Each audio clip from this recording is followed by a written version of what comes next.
എന്നാണ് വ്യക്തമായ വഴികേട്, സംശയമൊന്നുമില്ല. ഇന്ന് ലോകത്ത് നിറഞ്ഞാടുന്ന എല്ലാ വഴികേടുകളുടെയും ഒരു പഴയ രൂപം ആ കാലഘട്ടത്തിലെ അറേബ്യൻ ജനതയിലുണ്ടായിരുന്നു. അവരെയാണ് സമാധാനത്തിന്റെ ദൂതനായി നിയുക്തനായ ഇസ്ലാമിന്റെ അന്ത്യപ്രവാചകനായ മുഹമ്മദുർ റസൂലുള്ളാഹി സ്വല്ലല്ലാഹു അലൈഹി വസല്ലം മാറ്റിയെടുക്കുന്നത്. എങ്ങനെ മാറ്റിയെടുത്തു? എന്താണ് നബി സല്ലല്ലാഹു അലൈഹി വസല്ലം ജനങ്ങളെ മാറ്റിയെടുക്കാൻ സ്വീകരിച്ച തന്ത്രം എന്താണ്?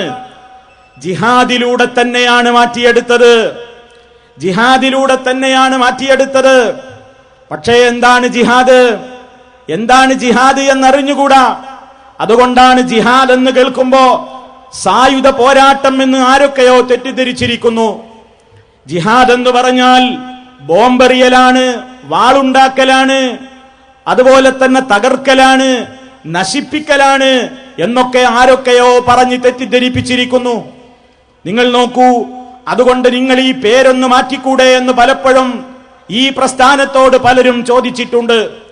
കേരള നദുവത്തുൽ മുജാഹിദീൻ എന്ന പേരിൽ ഇനി നിങ്ങൾക്ക് ഈ പേര് സ്വീകരിച്ചുകൊണ്ട് എത്ര കാലം മുന്നോട്ട് പോകാനാകും? നിങ്ങൾക്ക് മാത്രമാണല്ലോ മതസംഘടനകളിൽ കേരളത്തിൽ ഈ മുജാഹിദുകൾ എന്ന പേരുള്ളത്.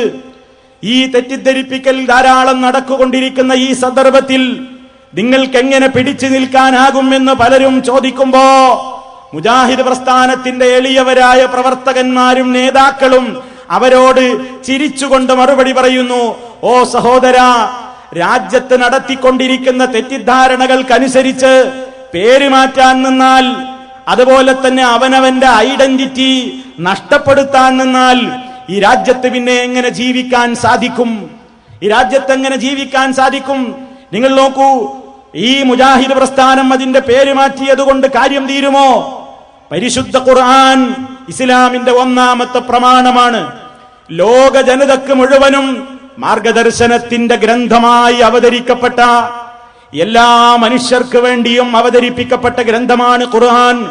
അറബികൾക്ക് വേണ്ടിയല്ല, മുസ്ലിമീങ്ങൾക്ക് വേണ്ടിയല്ല, ഏതെങ്കിലും ഒരു നാട്ടുകാർക്ക് വേണ്ടിയല്ല. മനുഷ്യനായി ഈ ഭൂമുഖത്ത് ആരൊക്കെ ജനിച്ചു വീണിട്ടുണ്ടോ സർവ മനുഷ്യർക്കും മാർഗദർശനത്തിന് വേണ്ടിയാണ് ഖുർആൻ എന്ന് വിശുദ്ധ ഖുർആനിന്റെ 2-ാമത്തെ അധ്യായമായ സൂറത്തുൽ ബഖറയിൽ പറയുന്നു.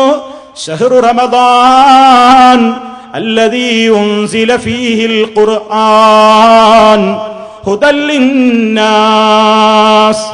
പരിശുദ്ധ റമദാൻ വിശുദ്ധ ഖുർആൻ അവതരിക്കപ്പെട്ട മാസമാണ്.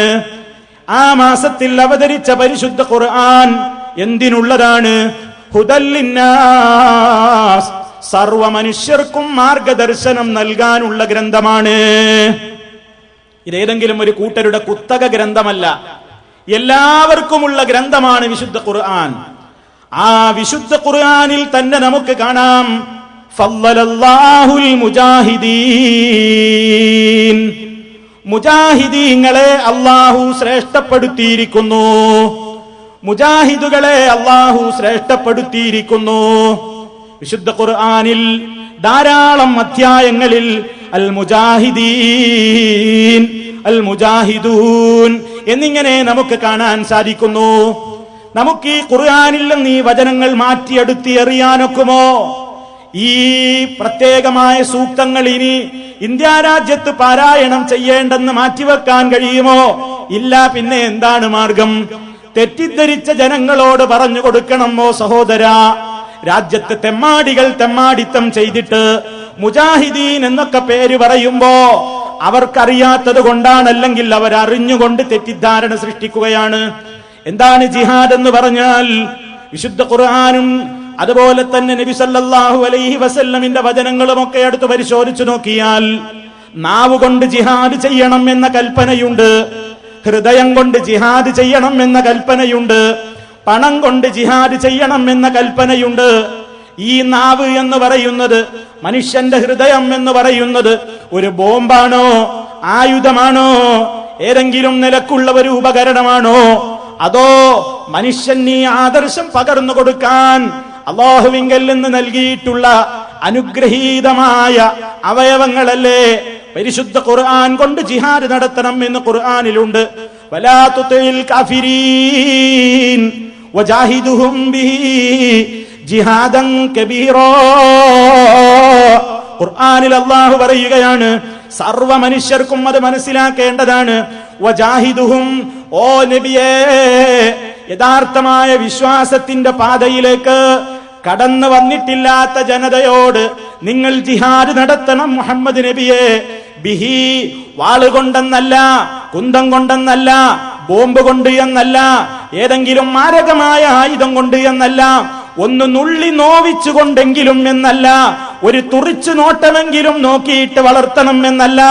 ഇസ്ലാമിനെ വളർത്തേണ്ടത്, ഇസ്ലാമിനെ ദഅവത്ത് നടത്തേണ്ടത്, ഇസ്ലാമികമായ ആശയത്തെ ജനങ്ങൾക്ക് പഠിപ്പിച്ചു കൊടുക്കേണ്ടത് വിശുദ്ധ ഖുർആൻ കൊണ്ട് തന്നെയാണ്. ഖുർആൻ കൊണ്ട് ജിഹാദ് നടത്തൂ നബിയേ. ഖുർആൻ കൊണ്ടുള്ള ജിഹാദിനെ ഖുർആൻ എന്താണ് വിശേഷിപ്പിച്ചത്? ജിഹാദൻ കബീറാ. ഏറ്റവും വലിയ ജിഹാദ് ഖുർആൻ കൊണ്ട് നടത്തൂ നബിയേ. ഇത് മനസ്സിലാക്കണം സഹോദരാ. ഈ കാലഘട്ടത്തിൽ ഞാൻ ഇതുകൊണ്ട് തുടങ്ങാൻ കാരണം, എവിടെ നോക്കിയാലും ഈ പദം വല്ലാതെ തെറ്റിദ്ധരിപ്പിക്കുകയാണ്. കാഫറിനെ കണ്ടാൽ കൊല്ലാനുള്ള കൽപ്പനയാണ് ജാഹിദു എന്ന ഖുർആനിന്റെ കൽപ്പന എന്ന് പറയുന്നു. കാഫർ എന്നതിന് എന്തു പറഞ്ഞു? മുസൽമാൻ അല്ലാത്ത മുഴുവൻ ആളുകളും കാഫറാണ്. അതുകൊണ്ട് കാഫറിനെ കണ്ടയിടത്ത് വെട്ടിക്കൊല്ലണമെന്ന് ഖുർആനിലുണ്ട്. കണ്ടയിടത്ത് വെച്ച് വെട്ടിക്കൊല്ലണം എന്ന് ഖുർആനിലുണ്ട്. അവൻ മുസ്ലിമാകുന്നത് വരെ ഒരു കയ്യിൽ വാളും മറുകൈയിൽ ഇങ്ങനെ ഖുർആനും പിടിച്ചിട്ട് ഇതിൽ വിശ്വസിക്കുന്നോ ഇല്ലെങ്കിൽ നിന്റെ ഉടലിൽ തല കാണില്ലെന്ന് പറഞ്ഞുകൊണ്ട് ചൊല്ലടോ, ഷഹാദത്ത് കലിമ ചൊല്ലൂ, മുസ്ലിമാകൂ എന്ന് പറഞ്ഞുകൊണ്ട് കാഫറിനെ കൊല്ലാൻ നടക്കുന്ന, വെട്ടാൻ നടക്കുന്ന പാർട്ടിയാണ് മാപ്പിളമാരെന്ന്, മുസ്ലിമീങ്ങളെന്ന് പ്രചരിപ്പിക്കപ്പെടുന്നവരെ കാലഘട്ടമാണ്. മാത്രമല്ല, ഒരു പുരുഷൻ അല്ലാഹു നൽകി അനുഗ്രഹിച്ചിട്ടുള്ള മുഖരോമം നീട്ടി വളർത്തുന്നത് പോലും ഒരു ഭീകരയുടെ അടയാളമായി കാണുന്നു. സിഖുകാരൻ മുഖരോമം വളർത്തിയാൽ അത് ഭീകരതയല്ല. അതുപോലെ തന്നെ ശബരിമലയിലേക്ക് മാലയിട്ടുകൊണ്ട് സ്വാമി ശരണം വിളിച്ചു പോകുന്ന ഹൈന്ദവ സഹോദരങ്ങളില്ലേ, ഈ തണുപ്പുള്ള പ്രഭാതത്തിൽ പോലും കുളിച്ചൊരുങ്ങിയിട്ട് സ്വാമിമാർ അവരുടെ വിശ്വാസം പ്രകടിപ്പിച്ചുകൊണ്ട് സമാധാനത്തോടുകൂടെ അവര് പോകുമ്പോ അവരുടെ പലരുടെയും മുഖരോമം വളർന്നു കാണുന്നില്ലേ? അതാരും ഭീകരതയായി കാണുന്നില്ല. അതേ അവസരത്തിൽ നിങ്ങൾ നോക്കൂ, എത്ര ഗായകന്മാർക്ക് താടിയുണ്ട്, എത്ര കലാകാരന്മാർക്ക് താടിയുണ്ട്, എത്ര വലിയ ബുദ്ധിജീവികൾ എന്ന് പറയുന്ന ആളുകൾക്ക് താടിയുണ്ട്. അതൊന്നും ഭീകരതയല്ല. അതേ അവസരത്തിൽ ഒരു മുസ്ലിം ഒന്ന് താടി വളർത്തിപ്പോയെങ്കിൽ കണ്ടോ, അവൻ ബിൻ ലാദന്റെ ആളാണ്, അവൻ ഭീകരവാദിയാണ്, അവൻ കുഴപ്പക്കാരനാണ്, കണ്ടില്ലേ അവന്റെ നോട്ടം കണ്ടില്ലേ, അവൻ നമ്മളെ തന്നെ ഫോളോ ചെയ്യുകയാണ്. നിങ്ങൾ നോക്കൂ, രാജ്യാന്തര വിമാനത്താവളങ്ങളിലൂടെ പലപ്പോഴും യാത്ര ചെയ്യാൻ അവസരം കിട്ടിയിട്ടുള്ള ഒരു വിനീതൻ എന്ന നിലക്ക് ഒരുപാട് ആളുകളുമായി യാത്രക്കിടയിൽ സംസാരിക്കാൻ അവസരം കിട്ടുമ്പോ, സഹയാത്രികരുമായി പല കാര്യങ്ങളും കുശലാന്വേഷണം നടത്താൻ അവസരം കിട്ടുമ്പോ എത്രയോ എന്റെ അമുസ്ലിം സഹോദരന്മാര് വളരെ ഭീതിയോടുകൂടെ എന്നെ നോക്കിയിട്ടുണ്ട്. കുറച്ചു നേരം കഴിഞ്ഞ് ഞാൻ അവരുമായി സംസാരിച്ച് കുറെ കഴിയുമ്പോൾ അവര് പറയും, വല്ലാതെ ഞാൻ തെറ്റിദ്ധരിച്ചു പോയി, എന്നോട് ക്ഷമിക്കണം എന്ന് പറഞ്ഞിട്ടുള്ള സന്ദർഭങ്ങളുണ്ട്. ഞാൻ പറയാറുണ്ട്, സഹോദരാ, ഇത് നിങ്ങളുടെ തകരാറല്ല, ഇത് നിങ്ങളെ പഠിപ്പിക്കപ്പെട്ടതിന്റെ തകരാറാണ്. ഈ സഹോദരൻ, ഈ മനുഷ്യന്മാര് മനസ്സിലാക്കുകയാണ്, ഇതെന്തോ ഭീകര ജീവികളാണ്, ഇതെന്തോ പ്രത്യേകമായി കലാപകാരികളാണ്, കുഴപ്പക്കാരാണ്, അവരല്ലാത്തവരോടൊക്കെ അവർക്ക് വല്ലാത്ത വെറുപ്പാണ്. ഓ പ്രിയപ്പെട്ട സഹോദരാ, ഈ ലോകത്തിന് വേണ്ടി അയക്കപ്പെട്ട മഹാനായ അന്ത്യപ്രവാചകന്റെ പേരറിയില്ലേ? മുഹമ്മദുർ റസൂലുള്ളാഹി സ്വല്ലല്ലാഹു അലൈഹി വസല്ലം. വിശുദ്ധ ഖുർആൻ ആ പ്രവാചകനെ പറ്റി എന്താ പറഞ്ഞതെന്നറിയാമോ?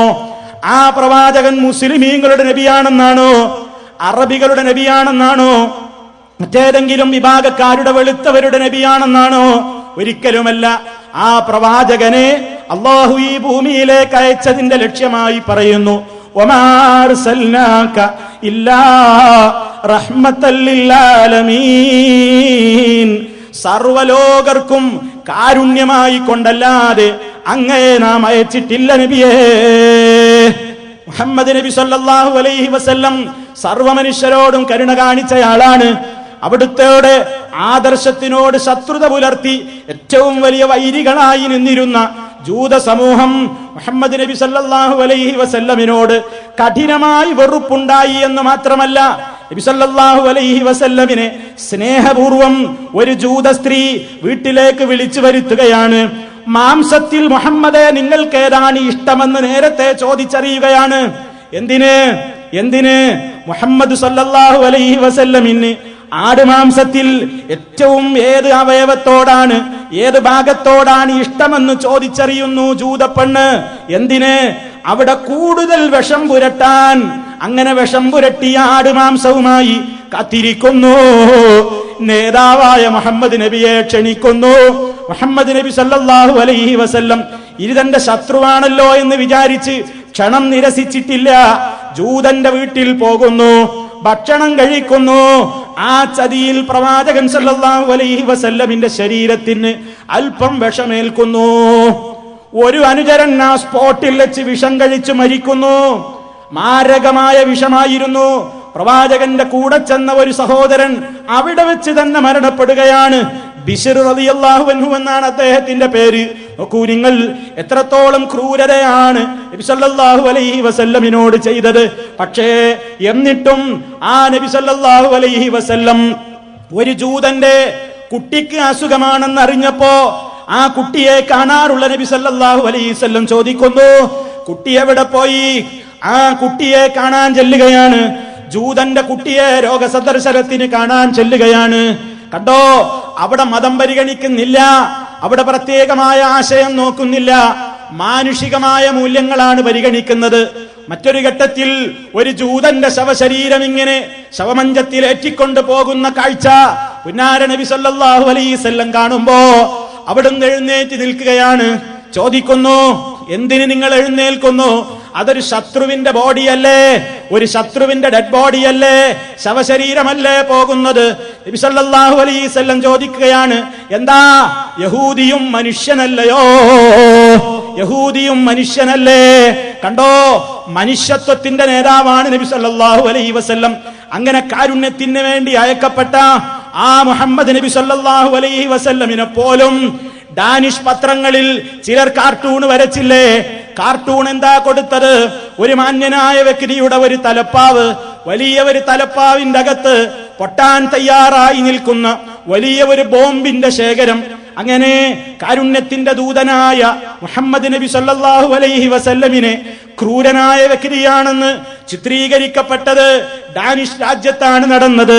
നേരത്തെ ഇവിടെ സൂചിപ്പിച്ചില്ലേ, മുസ്ലിമിനെ വൃത്തികെട്ടവനാക്കണമെന്നത് ഒരാഗോള അജണ്ടയാണ്.